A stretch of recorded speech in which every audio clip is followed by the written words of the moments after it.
you can tell from that introduction, I have a lot of education, but I don't want you to get intimidated by that. In fact, I had a pretty tough time in school starting out, and I just couldn't figure it out, and it got to be about third grade, and I thought, you know, I think I'm starting to figure this stuff out, and I took my report card to my dad, and I said, "Hey, Dad, look, I got a B in reading." And he took one look at it and said, "That's a D, you idiot." I put my MBA together with my Ph.D. and started Integrated Leadership Systems 9 years ago. And I created a dream that is, we will become the most sought-after leadership development organization in the world. Went out and made $2,000 that year. Talk about scary. So anyway, so now I'm a few years into this, and I'm becoming more successful, and I meet this man, and he's CEO of his company, and he hires me, and he's telling me, "Steve, I got all these employees working for me, and they're not engaged. I got 250 employees, and these 50 middle managers, they're not engaged. I want you to go in there and teach them how to communicate and be engaged." And I said, "Well, let me tell you something. I don't think they're the problem. I think you're the problem." And he said, "Tell me why." And I said, "Well, since I sat down here, you've covered up your mouth the whole time you've talked. When I ask you a question about this, you answer this over here, and you're leaning back in your chair, which tells me you're disengaged." He goes, "That's amazing. That's the same thing they say about me." So I said, "How about you and I get to work?" His company, this man has so transformed himself that he now, to celebrate the 100th anniversary of his company, he took 300 of his employees on a cruise for a week in the Caribbean. He said, "Steve, weekly now, those employees who I said weren't engaged are now coming to me with game-changing ideas that are transforming our business." They just got the largest contract in their company's history in the middle of this recession. It's not an accident. It's because of what he's doing as a leader.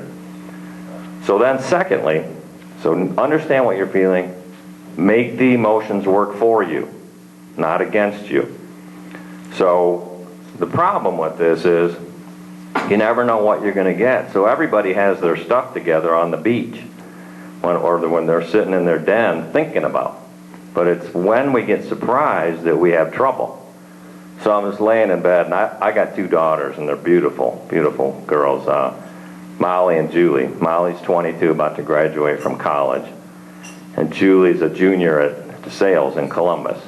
And Molly's 5 years old, and she's laying next to me in bed. And I'm reading her The Lion King, and I can feel her breath on my neck, and she's huddled up against me, and I'm just getting goosebumps. And I just stopped, and I said, "Molly, someday when I grow up and move away, I'm really going to miss these times." And she said, "Oh, don't worry, Dad." And I thought she'd say, "I'll come and visit you," or "I'll remember these times too." And I said, "Why?"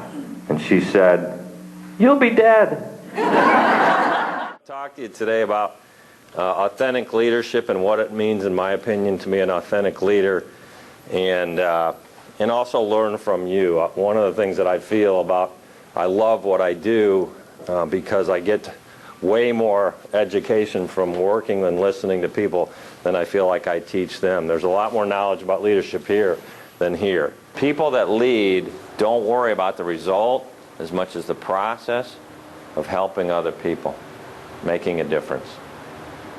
So here's what I feel authenticity is. Here's what, what's your name? Debbie. Debbie, when Debbie said you got to be you, what I feel that is when our thoughts, behaviors, and emotions are integrated into one. So if you look at our logo, it's a triangle. Integrated Leadership Systems is thoughts, behaviors, and emotions are one. Fear's dominating, you're not leading. When passion or love is dominating, you're leading. I don't care who you are. I don't care if you're sweeping the floor or you're the CEO. If you care a lot about the people that you're working with, you're leading. And I don't care what your IQ is or what your ability is, it's all about your heart. About stress is to do what's called cognitive behavioral psychology. And this has been around for about 50 years. Albert Ellis And actually, Diane was telling me Hans Selye did a lot of work on, the adaptive stress response. But Albert Ellis and Aaron Beck invented cognitive behavioral psychology, and here's how it works. This changed my life. The 4 A's and understanding of this, and everything we do at ILS, our company, is based on cognitive behavioral psychology. Everything that you are not getting in your life is your responsibility, not anybody else's. I don't care if the economy is bad. I don't care what you didn't get. I don't care what gender you are. I don't care what race you are. You can get what you want if you believe it bad enough. And so the way this works is A, B, C, D. A is your environment, the activating events in your environment.